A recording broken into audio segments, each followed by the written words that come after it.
Haleluya, puji nama Tuhan. Bersyukur, berterima kasih kepada Tuhan Yesus diberikan kesempatan pada kita dapat beribadah lewat online pada saat ini.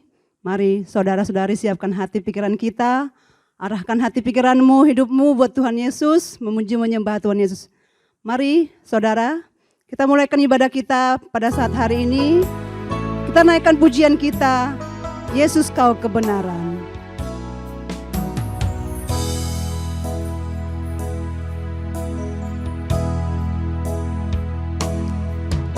Yesus kau kebenaran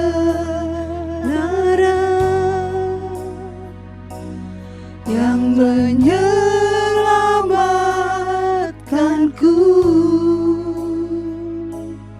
Kau memberikanku hidup dan pengharapan.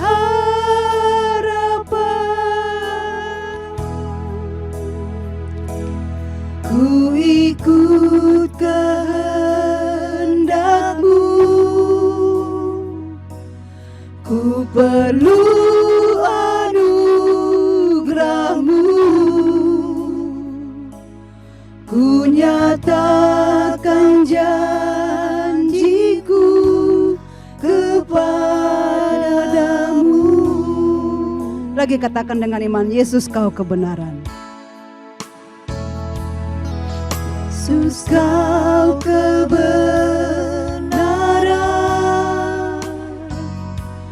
yang menyelamatkanku. Kau memberikanku hidup dan pengharapan.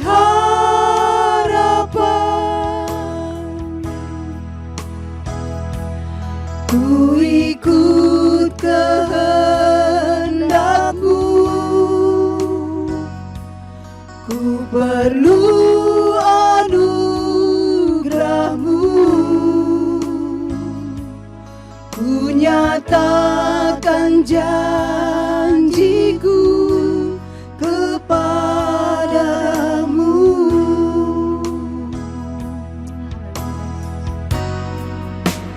Kalau ku hidup bagimu, hatiku tetap menyembah-Mu. Dunia tak bisa menjauhkanku dari kasih-Mu.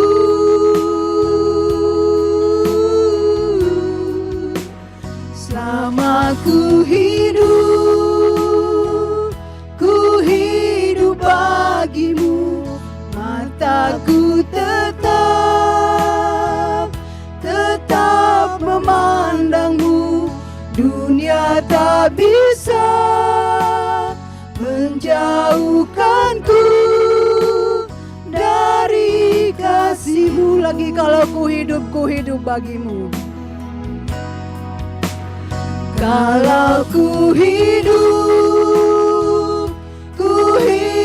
bagimu, hatiku tetap menyembah-Mu.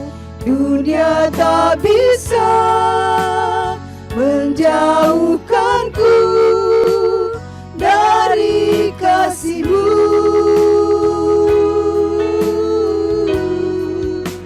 Selama ku hidup bagimu, mataku tetap memandang-Mu. Dunia tak bisa menjauhkanku dari kasih-Mu.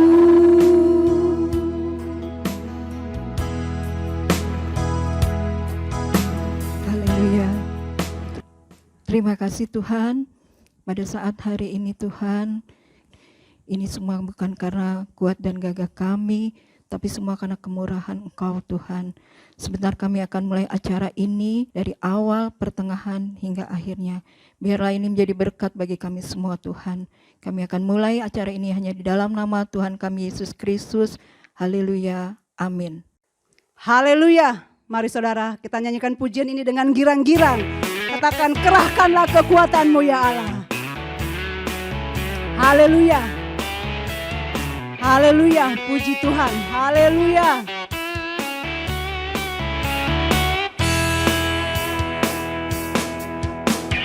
Kerahkanlah kekuatan-Mu ya Allah. Tunjukkanlah kuasa-Mu ya Tuhan. Serahkanlah musuh-Mu, selamatkanlah umat-Mu. Allah dahsyat di tempat kudusnya. Lagi katakan, kerahkanlah kekuatan-Mu ya Allah. Kerahkanlah kekuatan-Mu ya Allah. Tunjukkanlah kuasa-Mu ya Tuhan. Serahkanlah musuh-Mu, selamatkanlah umat-Mu. Allah dahsyat di tempat kudusnya. Allah bangkit, Allah bangkit, bersoraklah. Allah bangkit, bernyanyilah. Musuh dikalahkan, umatnya dibebaskan. Allah dahsyat di tempat kudusnya. Allah bangkit, Allah bangkit, bersoraklah. Allah bangkit, bernyanyilah. Musuh dikalahkan, umatnya dibebaskan. Allah dahsyat di tempat kudusnya. Kerahkanlah kekuatan-Mu ya Allah. Tunjukkanlah kuasa-Mu ya Tuhan. Serahkan musuh-Mu, selamatkanlah umat-Mu. Allah dahsyat di tempat kudusnya. Allah bangkit, bersoraklah. Allah bangkit, bersoraklah. Allah bangkit, bernyanyilah. Musuh dikalahkan, umatnya dibebaskan. Allah dahsyat di tempat kudusnya. Lagi Allah bangkit, bersoraklah. Allah bangkit, bersoraklah. Allah bangkit, bernyanyilah. Musuh dikalahkan, umatnya dibebaskan. Allah dahsyat di tempat kudusnya.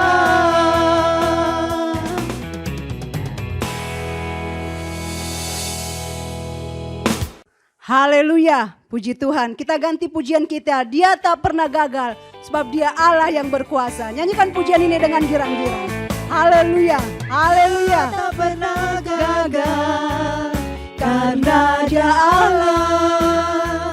Dia tak pernah lalai, Dia jamin firman-Nya. Sebab Dia Allah, Raja segala raja.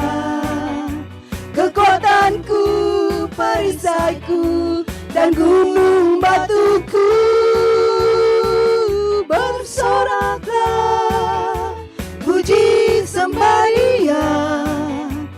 Yesusku Allah mulia, Yesusku Allah perkasa, Yesusku Allah pemenang, Yesus Raja. Dia tak pernah gagal karena Dia Allah. Dia tak pernah lalai, Dia jamin firman-Nya. Sebab Dia Allah, Raja segala raja, kekuatanku, perisaiku, dan gunung batuku. Bersoraklah, puji sembah Dia, Yesusku Allah mulia, Yesusku Allah perkasa, Yesusku Allah pemenang, Yesus Raja. Lagi katakan, Dia tak pernah gagal. Dia tak pernah gagal karena Dia Allah. Dia tak pernah lalai, Dia jamin firman-Nya. Sebab Dia Allah, Raja segala raja, kekuatanku, perisaiku, dan gunung batuku.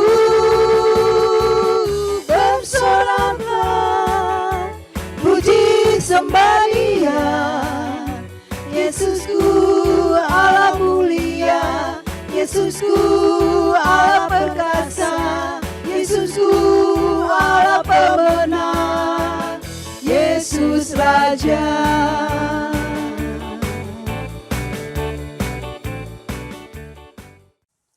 Haleluya, puji Tuhan.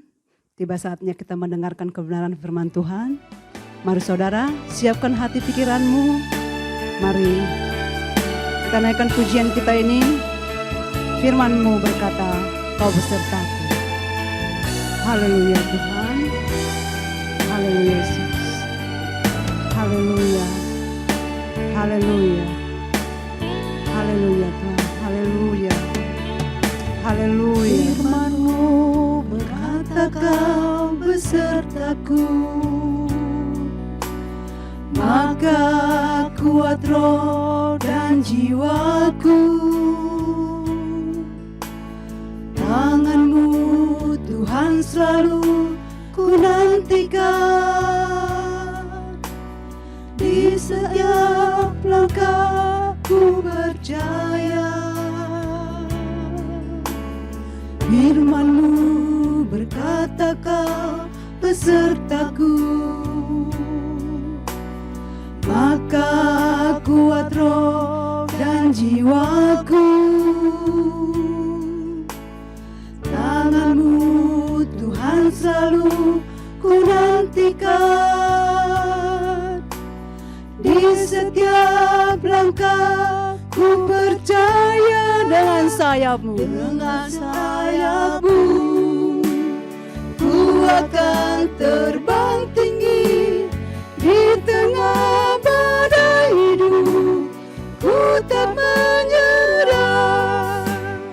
Kau kekuatan dan perlindungan bagiku,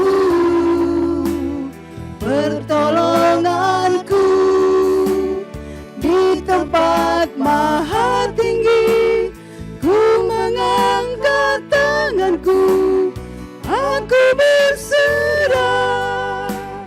Kau nantikan, Kau yang ku sembah, Yesusku, Rajaku. Lagi katakan, firman-Mu berkata, Kau besertaku. Amin. Haleluya Yesus. Haleluya Yesus. Berkata, Kau besertaku. Haleluya. Haleluya Yesus. Maka kuat roh dan jiwaku. Tangan-Mu Tuhan selalu ku nantikan, di setiap langkah ku percaya dengan sayapmu ku akan terbang tinggi di tengah badai hidup. Ku tak menyerah, Kau kekuatan dan perlindungan bagiku, pertolonganku di tempat maha tinggi. Ku mengangkat tanganku, aku berserah, Kau ku nantikan, Kau yang ku sembah dengan sayapmu, Yesusku. Dengan sayapmu ku akan terbang tinggi di tengah badai hidup. Ku tak menyerah, Kau kekuatan dan perlindungan bagiku, pertolonganku di tempat maha tinggi. Ku mengangkat tanganku, ku tak berserah, Kau ku nantikan, Kau yang ku sembah, Yesusku, Rajaku.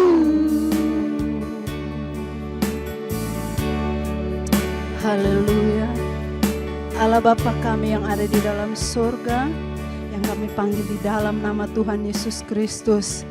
Tuhan kami, Tuhan yang kami sembah, Tuhan yang kami muliakan di dalam kehidupan kami.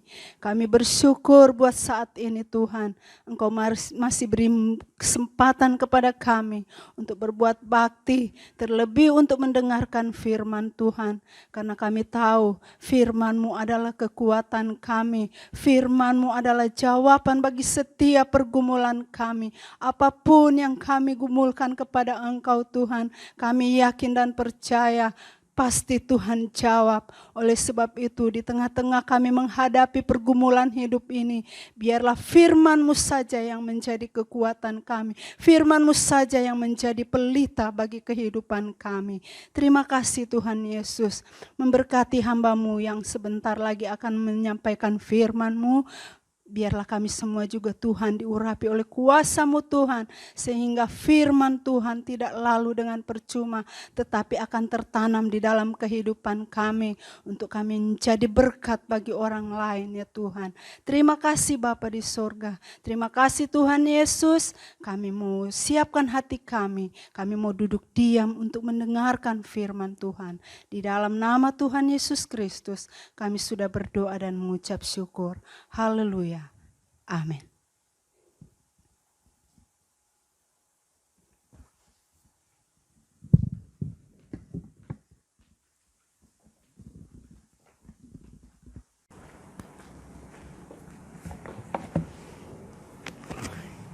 Puji Tuhan, bersyukur dapat berjumpa kembali dengan rekan-rekan dewasa muda dalam ibadah yang diberkati Tuhan. Kita sudah memuji dan menyembah Tuhan dengan begitu luar biasa. Saatnya kita akan sama-sama mendengar apa yang Tuhan ingin sampaikan melalui firman-Nya, maksud isi hatinya kepada kita semua, khususnya kepada rekan-rekan dewasa muda. Saya bersyukur dan berterima kasih atas kepercayaan ini kepada para pengurus, pada pimpinan dewasa muda GPDI Keramat, dan terlebih khusus kepada Tuhan. Kalau kita mendengar pujian yang sudah dinaikkan, banyak bercerita, banyak mengisahkan tentang firman Tuhan yang begitu luar biasa, firman Tuhan yang ada kuasa di dalamnya, firman Tuhan yang merupakan Tuhan sendiri, dan firman Tuhan inilah yang harus kita taati dalam menjalani kehidupan kekristenan kita. Saya jadi teringat satu ayat, mari sama-sama kita lihat di dalam kitab Injil Injil Matius pasal yang ke-26. Ya, Injil Matius pasal yang ke-26, dan selalu dalam setiap pemberitaan firman Tuhan saya sangat senang mengambil contoh teladan itu dari Yesus sendiri ya. Matius pasal yang ke-26 di ayatnya yang ke-39. Ayat ini termasuk di dalam satu rangkaian perikop di mana dalam satu peristiwa Yesus harus berjalan menuju ke salib ya, dan sebelum sampai di salib dia sedang berdoa di Taman Getsemani. Kemudian ayat 39 ini adalah bagian daripada kata-kata atau kalimat di dalam doanya. Firman Tuhan berkata seperti ini, maka ia maju sedikit lalu sujud dan berdoa katanya, ya Bapakku, jikalau sekiranya mungkin biarlah cawan ini lalu daripadaku, ya. Tetapi janganlah seperti yang ku kehendaki, melainkan seperti yang engkau kehendaki. Ini satu ayat yang sudah tidak asing buat kita semua, buat rekan-rekan dewasa muda. Namun kalau kita melihat bagaimana perjalanan hidup Yesus ya, pada Injil Matius pasal-pasal awal itu, bagaimana dia dicobai ya, Yesus yang adalah Allah dicobai setelah menjalani puasa. Mari kita sama-sama lihat. Nanti kita akan ke sini lagi. Itu di dalam Injil Matius pasal yang keempat ya. Injil Matius pasal yang keempat. Ada beberapa ayat saja yang saya akan baca secara cepat. Ya, dengan judul pencobaan di padang gurun. Maka Yesus dibawa oleh Roh ke padang gurun, mulai ayat yang pertama, untuk dicobai iblis. Dan setelah berpuasa 40 hari 40 malam lamanya, akhirnya laparlah Yesus. Lalu datanglah si pencoba itu dan berkata kepadanya, jika engkau anak Allah, perintahkanlah supaya batu-batu ini menjadi roti. Perhatikan baik-baik di ayat 4, tetapi Yesus menjawab, ada tertulis, manusia hidup bukan dari roti saja, tetapi dari setiap firman yang keluar dari mulut Allah. Kemudian selanjutnya itu pencobaan pertama. Kemudian iblis membawanya ke kota suci dan menempatkan dia di bubungan bait Allah. Lalu berkata kepadanya, jika engkau anak Allah, jatuhkanlah dirimu ke bawah. Sebab ada tertulis mengenai engkau, ia akan memerintahkan malaikat-malaikatnya dan mereka akan menatang engkau di atas tangannya supaya kakimu jangan terantuk kepada batu. Yesus berkata, Yesus menjawab, ada pula tertulis, jangan engkau mencobai Tuhan Allahmu. Dan iblis membawanya pula ke atas gunung yang sangat tinggi dan memperlihatkan kepadanya semua kerajaan dunia dengan kemegahannya dan berkata kepadanya, semua itu akan kuberikan kepadamu jika engkau sujud menyembah aku. Maka berkatalah Yesus kepadanya, enyahlah iblis, sebab ada tertulis, engkau harus menyembah Tuhan Allahmu dan hanya kepada Dia sajalah engkau berbakti. Jadi 3 kali pencobaan yang Yesus alami ya dari iblis, 3 kali dia menjawab. 3 kali pula dia menjawab dengan kata-kata yang sangat luar biasa. Ada tertulis. Dia tidak langsung mengambil atau menampilkan diri sebagai seorang yang saya katakan jagoan kah, superhero ya, tidak. Tetapi Yesus yang kita tahu bersama adalah Allah yang saat ini juga sedang banyak dipergunjingkan demikian rupa dalam bentuk pemaparan-pemaparan teologi, pengajaran-pengajaran teologi yang mengatakan Yesus bukan Allah. Ya, nanti kita akan bercerita lagi soal itu di waktu yang akan datang atau kesempatan yang lain. Tetapi di sini saya ingin sampaikan bahwa Yesus adalah Allah.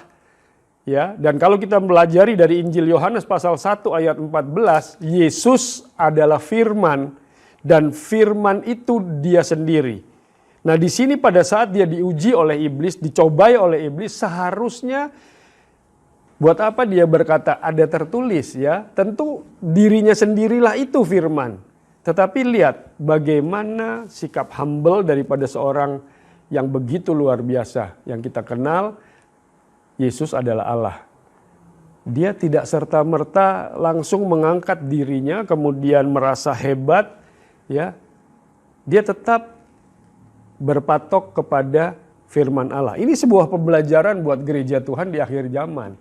Ya, saudara mau cari Yesus sekarang tidak ada. Dia sudah kembali ke sorga. Nah, kita harus tahu tatanan-tatanan kehidupan kekristenan itu supaya jangan salah kita mengatur hidup ini. Yesus sudah ada di sorga. Kalau kita minta tolong kepada siapa dalam perjalanan hidup ini? Itu diajarkan di dalam firman. Itu sebabnya pujian-pujian tadi mengatakan firman itu penuh kuasa. Tetapi firman yang seperti ini jarang sekali kita mau membacanya, mengamat-amatinya, merenungkannya, menelitinya, jarang. Nanti tunggu kalau ada ibadah baru. Ya. Nah, rekan-rekan dewasa muda yang dikasihi Tuhan, sekarang saja begitu sulit kita mau beribadah kumpul seperti dulu di gereja atau di tempat ibadah, ya. Ibadah sekarang diselenggarakan dengan cara-cara seperti ini, online lah, streaming lah, dan berbagai macam cara. Tetapi banyak waktu yang Tuhan percayakan kepada kita masing-masing untuk kita ada di rumah, ya, untuk kita ada di tempat kita. Kemudian apa yang kita lakukan dengan waktu yang sekian banyak, ya? Kalau kita mengakui firman Tuhan ini berkuasa, tentu saja kita akan merenungkannya, kita akan mengamat-amatinya. Yesus memang, saya bisa katakan tidak melakukan mungkin tertulis, tapi saya yakin dan percaya karena dia adalah firman, makanya dia jawab di situ ada tertulis. Nah, kita kalau menghadapi sesuatu, paling gampang kan sekarang handphone semua di tangan masing-masing ya. Kalau dulu masih ada telepon umum pakai koin tuh lari ke telepon umum. Nah, kalau zamannya mundur lagi belum punya telepon itu satu barang yang mewah, tidak semua rumah tangga punya, tidak semua pribadi punya, mau lari kemana? Mari kita belajar mundur, semakin sulit. Ke depan semakin dipermudah hidup kita. Tinggal angkat telepon, telepon gembala, telepon staf penggembalaan, hamba-hamba Tuhan yang ada, kemudian minta doakan. Nah, di sini yang saya khawatir adalah pertumbuhan rohani tidak menjadi semakin dewasa, justru semakin menjadi kanak-kanak. Padahal firman Tuhan katakan doa orang benar besar kuasanya. Apakah kami saja yang menjadi orang benar? Berarti di sorga isinya cuma pendeta doang, jemaat pada kemana? Ya, nah marilah kita kembali kepada firman Tuhan ini, kita taat kepada perintah-perintahnya, kita mau patuh kepada firman Tuhan, supaya benar-benar kuasanya itu menjadi nyata.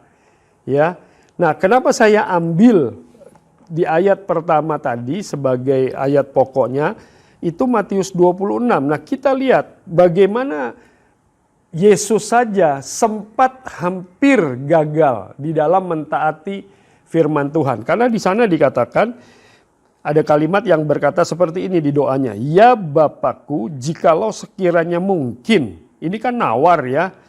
Biarlah cawan ini lalu daripadaku. Tidak titik. Tadi saya baca juga akhirnya tanda baca itu. Koma.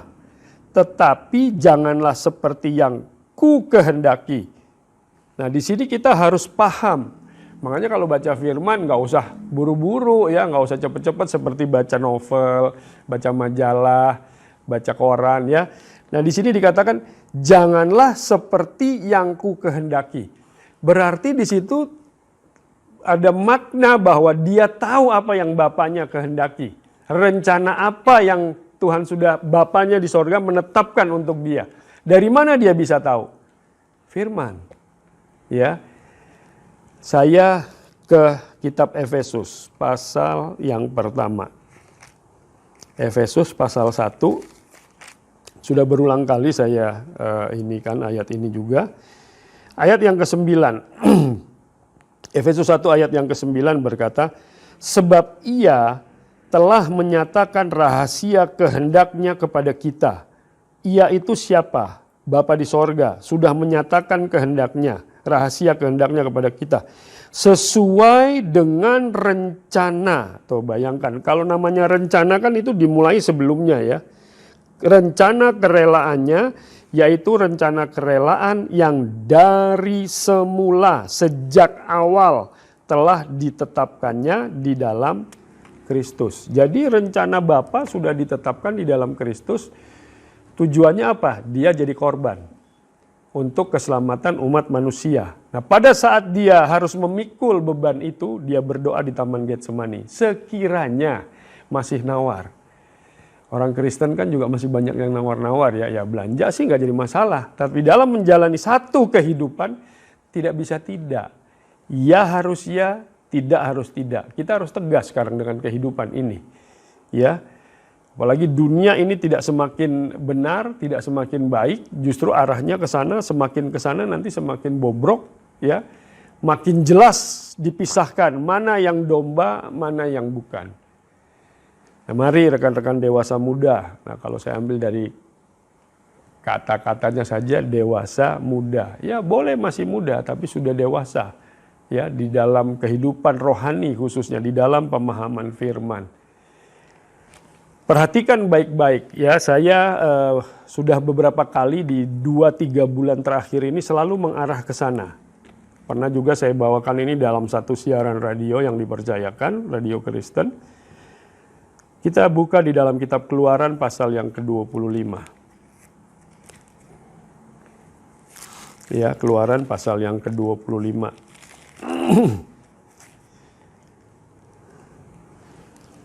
Lembaga Alkitab membantu di situ dengan judul yang dicetak tebal di Alkitabnya rekan-rekan dewasa muda ya, kalau mendengarkan firman Tuhan ini, membawa Alkitab, kemudian membaca, mencatat ya. Judulnya seperti ini, petunjuk untuk mendirikan kemah suci. Ada garis datar, itu berarti juga mengenai persembahan khusus. Jadi ini petunjuk. Nah, kalau namanya petunjuk, instruksi ya, seperti seorang yang sedang mendirikan bangunan, kalau dia bilang, tolong tingginya dinding itu 3 meter. Ya. Kemudian disampaikan kepada mandor. Mandornya bilang kepada pekerjanya, 3 meter, jangan lebih, jangan kurang. Tentu akan dikerjakan tepat kan ya, pasti. Nah, sama dengan halnya di pasal 25 ini, coba perhatikan, saya akan baca cepat perikop pertama ya, pasal 25 ayat 1 sampai 9. Berfirmanlah Tuhan kepada Musa, katakanlah kepada orang Israel supaya mereka memungut bagiku persembahan khusus dari setiap orang yang terdorong hatinya. Perhatikan penekanan saya dalam membaca, haruslah kamu pungut persembahan khusus kepadaku itu. Inilah persembahan khusus yang harus kamu pungut dari mereka. Emas, perak, tembaga, kain ungu muda, kain ungu tua, kain tirmisi, lenan halus, bulu kambing, kulit domba jantan yang diwarnai merah, kulit lumba-lumba, dan seterusnya. Perhatikan sampai ayat yang ayat yang ke-8. Dan kamu harus membuat tempat kudus bagiku supaya aku akan diam di tengah-tengahmu. 9. Menurut segala apa yang kutunjukkan kepadamu sebagai contoh kemah suci dan sebagai contoh segala perabotannya, demikianlah harus kamu membuatnya. Dan masih banyak kata-kata harus dari pasal 25 sampai 30. Saya sering ngasih PR karena saya profesinya guru. Cobalah rekan-rekan dewasa muda hitung kata harus dari pasal 25 sampai 30. Nanti kapan jumpa, kasih tahu ke saya jumlahnya berapa. Baik yang menggunakan awalan seperti keharusan maupun yang menggunakan akhiran. Ya. Nah, di sini melihat Tuhan sudah menetapkan sesuatu. Pasal 25 sampai 30 itu berbicara tentang apa? Secara garis besar itu adalah petunjuk untuk mendirikan kemah suci, kemah sembayang, tabernakel, bait Allah. Itu bahasa-bahasa rohaninya. Ya. Beserta dengan apa yang ada di dalamnya. Jadi semua sudah Tuhan tetapkan. Enggak bisa seenak-enaknya sendiri kita berjalan di dalam kekristenan. Apa sih arti kekristenan? Dalam kitab Kisah Rasul itu dikatakan, di Antiokhia lah pertama kali mereka disebut Kristen. Kristen itu artinya apa? Pengikut Kristus. Nah, kalau kita mengikuti Kristus, tentu saja kan kita tidak akan menentang Dia. Tentu kita tidak akan melawan dia. Tentu kita akan taat, kita akan patuh, kita akan setia. Ya. Nah, kalau kita tidak melakukan itu dengan baik, waduh, saya khawatir kita ibadah menjadi sia-sia. Ibadah offline, ibadah online. Apalagi dengan ibadah online seperti ini, kita nggak kumpul di satu tempat. Ya, kalau masih mungkin dulu dewasa muda sebelum PSBB masih datang bersama-sama, ya. Anda kan nggak mungkin datang dengan baju tidur, pakai sarung ke sini, ya, nggak mungkin kan, celana pendek. Semua pasti mandi dulu dari rumah, kecuali yang kantor lah, ya. Dari kantor pun itu juga pasti bersiap diri dengan sebaik-baiknya. Kenapa?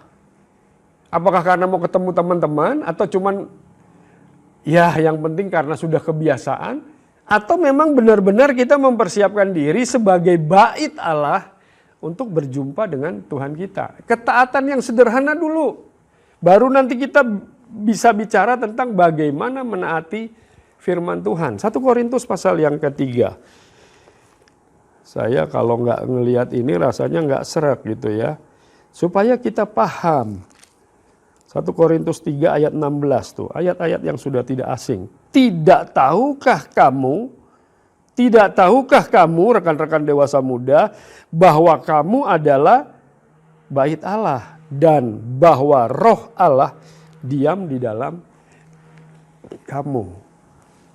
Jadi sebagaimana kemah sembahyang itu dibangun dengan kata harus, bagaimana bait Allah yang adalah diri kita ini harus kita bangun berdasarkan hukum-hukum, ketetapan dan peraturan Tuhan, yaitu firman Tuhan. Di luar itu repot kita. Saya khawatir nanti kita menuntut di hadapan hakim yang agung, yaitu siapa? Tuhan kita Yesus Kristus. Tuhan, saya sudah beribadah, saya jadi pengurus, saya jadi ketua. Kalau bisa setiap hari saya ada di gereja, dari Senin ketemu Senin lagi. Lalu Tuhan tanya, apa yang sudah kamu lakukan untuk baitmu? Keharusan-keharusan yang sudah kutetapkan tidak ada yang terjadi. Karena ibadah yang kita jalani hanya ibadah berdasarkan pikiran kita sendiri. Ya, saya tidak akan berbicara sekeras ini kalau hanya di kelompok pemuda atau remaja. Ini dewasa, ya, paling tidak harus menjadi panutan di gereja, paling tidak harus menjadi teladan. Coba lihat di 1 Korintus pasal 11 ayat 1. Itu Paulus berkata dengan jelas, ikutlah teladanku karena aku mengikut Kristus. Ya, bukan karena Paulus hebat, tapi di dalam dirinya ada Kristus, baru dia bisa berkata seperti itu. Saya belum jumpai di pemimpin-pemimpin gereja akhir zaman yang berani berkata seperti itu. Kenapa? Karena kita semua sadar banyak kekurangan. Ya. Nah, marilah jangan berkecil hati, tetapi yakin dan percaya kita masih bisa melakukan yang terbaik. Taat kepada perintah Tuhan, taat kepada firman Tuhan, lakukan semua apa yang firman sudah nyatakan. Ya, tetapkan. Kalau enggak repot kita. 2 ayat ya sebelum saya akhiri. 2 ayat. Ibrani pasal yang ke-2. Ibrani pasal yang kedua. Enggak apa-apa ya, banyak ayat sedikit ya supaya kita belajar. Ibrani pasal yang kedua. Lembaga Alkitab sudah membantu juga dengan judul keselamatan yang besar. Jadi ini kita akan bicara tentang keselamatan itu. Ayat pertama katakan, karena itu. Nah, kalau ada kalimat karena itu tuh karena apa? Ya karena penjelasan yang sebelumnya. Oleh sebab itu pada saat kita baca ini, kita harus tahu dulu yang sebelumnya. Ya, karena itu harus lebih teliti kita. Perhatikan baik-baik tuh ya. Kita, saya, bukan pendeta, bukan orang lain. Kita nggak usah pusing dengan orang lain. Karena itu harus lebih teliti kita memperhatikan apa yang telah kita dengar. Kenapa? Supaya kita jangan hanyut di bawah arus. Ya, arus pengajaran sekarang yang muncul, semua bebas toh. YouTube itu sekarang isinya selain artis rohani juga banyak. Bukan penyanyi. pendeta di sana banyak menebar pesona dengan teologi-teologi yang begitu luar biasa. Nah, kalau kita nggak punya fondasi dasar yang kuat akan firman, mudah sekali ya terbawa arus. Ada yang bilang Yesus bukan Allah. Ada. Itu saya kenal sekali orangnya. Dia istilahnya kakak kelas saya di Pemuda dulu di GPDI Ketapang. Titel belakangnya tuh PhD. PhD itu di belakang apa di depan? Ya. PhD dia. Dia katakan Yesus bukan Allah. Dia hanya korban penebus dosa. Nah, kalau tidak paham, wah celaka. Ya. Itu pertama. Satu lagi, cepat saja. Di Mazmur, pasal 119, ayat yang kelima saya baca. Sekiranya hidupku tentu untuk berpegang pada ketetapanmu, maka aku tidak akan mendapat malu apabila aku mengamat-amati segala perintahmu. Lakukan, ya, lakukan. Ayat terakhir, mari sama-sama kita lihat. Injil Lukas pasal yang ke-5. Lukas pasal yang ke-5. Saya akan baca mulai ayat yang ke-4. Setelah selesai berbicara, ia berkata kepada Simon, yaitu Yesus, bertolaklah ke tempat yang dalam dan tebarkanlah jalamu untuk menangkap ikan. Perhatikan ayat yang ke-5. Simon menjawab, Guru, telah sepanjang malam kami bekerja keras dan kami tidak menangkap apa-apa. Coba saya sandingkan dengan doa Yesus. Sekiranya boleh nih, lakukan cawan ini. Nawar kan? Simon nawar di sini. Tapi tidak titik, ya, koma. Kalimat selanjutnya apa? Tetapi karena engkau menyuruhnya, aku akan menebarkan jala juga. Ya, sama dengan doa Yesus. 6. Dan setelah mereka melakukannya, mereka menangkap sejumlah besar ikan sehingga jala mereka mulai koyak. Ikan yang luar biasa. Kalau kita taat, patuh, apa sih yang diharapkan oleh pengikut Kristus? Semua kan kepengennya berkat ya. Ya kan? Tapi firman Tuhan harus kita taati. Firman Tuhan harus kita ya dan aminkan. Baru dampaknya kita akan terima. Oleh sebab itu, sekali lagi rekan-rekan dewasa muda, saya tidak mau panjangkan lagi firman Tuhan. Ntar bosan dengarnya. Inilah saatnya ya. Kita uji diri kita sendiri, nggak usah pusing dengan yang lain-lain. Sekarang diri kita dulu. Kalau kita upgrade diri kita di dalam firman Tuhan, ya, orang boleh melihat bagaimana, memandang kita bagaimana, nggak usah pusing. Satu mata yang ada di sorga, yang memandang seperti api. Itu di dalam 1 Korintus 3. Kalau baca ayat 10 dan seterusnya, Paulus katakan dasarnya sudah diletakkan, yaitu Tuhan Yesus Kristus. Bagaimana kita membangun di atasnya? 6 bahan dasar, emas, perak, batu permata, kayu, rumput kering, jerami. Diuji dengan api, mana yang hangus, habis, mana yang semakin murni. Dewasa muda sudah paham. Saya yakin dan percaya. Karena dewasa muda, GPDI Keramat ini, pribadi-pribadi yang setia, yang suka belajar, meneliti dan mengamat-amati firman Tuhan. Puji Tuhan. Mari kita mulai mengambil sikap di dalam masa-masa seperti ini. Ya. Cari Tuhan di dalam doa, betul. Boleh. Siapa yang larang? Nggak ada. Tetapi sebenarnya Tuhan ada di dekat kita semua. Ya. Mana? Ini firman. Injil Yohanes pasal 1 ayat 1 sampai 14. Baca terus itu. Sehingga kita nanti nggak kemana-mana. Tiap hari kita cari jalan keluar, baca buku ini. Baca firman ini. Dan kita selalu akan temui jalan keluar, jawaban. Jalan keluar, jawaban. Bahkan akhirnya begitu kita mentaati seperti Simon dan teman-temannya. Tebarkan jala. Yesus bilang. Dia nyaut dulu. Tapi dia lakukan juga karena itu firman-Mu. Kalau dalam bahasa Inggris dikatakan as thy word. Word itu firman. Karena perintah-Mu seperti itu, karena firman-Mu seperti itu dia lakukan. Dan akhirnya bukan hanya perahunya mereka yang penuh.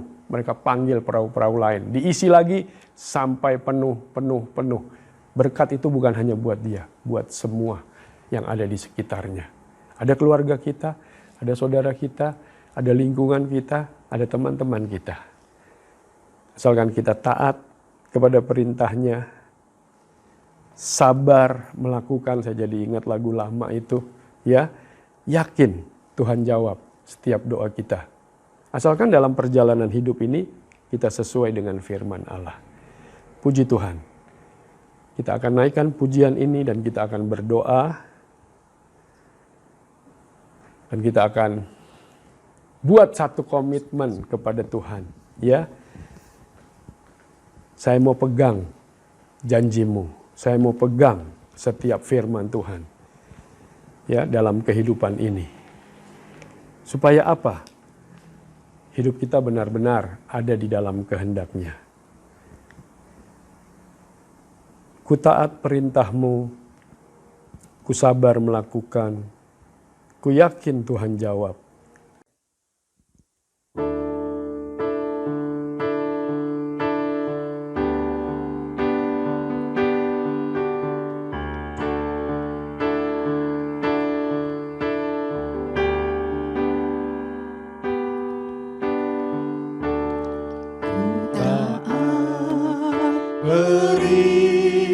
Perintah-Mu, ku sabar melakukan, ku yakin Tuhan jawab setiap doaku.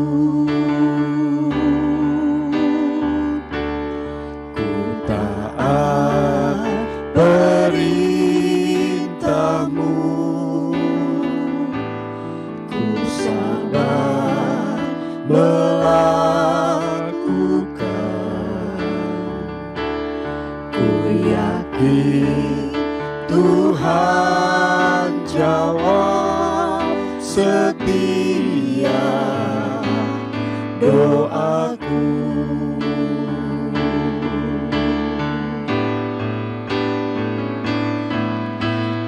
Taat perintah-Mu Tuhan, pegang setiap firman Tuhan, jadi selalu kehendak-Mu Kau nyatakan kemuliaan-Mu. Taat perintah-Mu Tuhan, pegang selalu firman Tuhan, jadi selalu kehendak-Mu Kau nyatakan kemuliaan-Mu bagiku. Rekan-rekan dewasa muda, mari kita taat kepada firman Tuhan. Ku taat perintah, Karena bagi gerejanya saat ini hanya firman Tuhan yang setia mendampingi saudara dan saya. Nanti ada satu waktu firman Tuhan ini akan tidak ada lagi di atas muka bumi. Tuhan jawab setiap. Jangan sampai terlambat. Inilah saat-saatnya. Kita mau taat. Sabar kita melakukannya. Yakin. Tuhan pasti jawab setiap doa kita semua.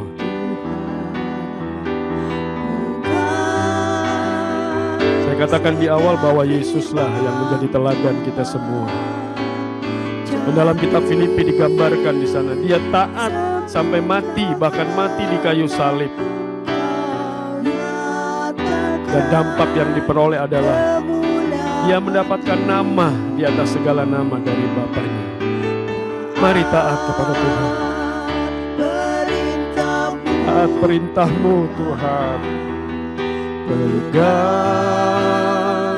selalu firman Tuhan, jadi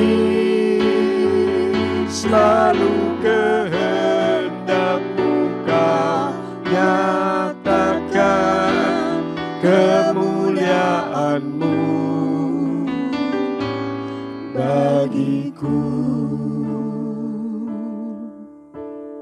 Ajar kami Tuhan,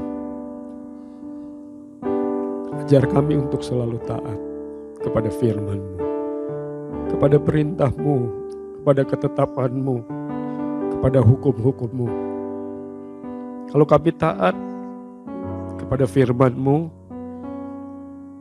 itu berarti kami mengasihi Engkau. Karena firman-Mu mengajarkan seperti itu. Kalau Engkau mengasihi aku, Engkau melakukan setiap perintahku, kata Yesus. Terima kasih buat firman-Mu yang mungkin keras menemplak kami, menegur kami, tetapi itu karena kasih yang begitu besar dari Engkau. Mengingatkan kami supaya kami tidak menjadi pengikut-pengikut-Mu yang gagal.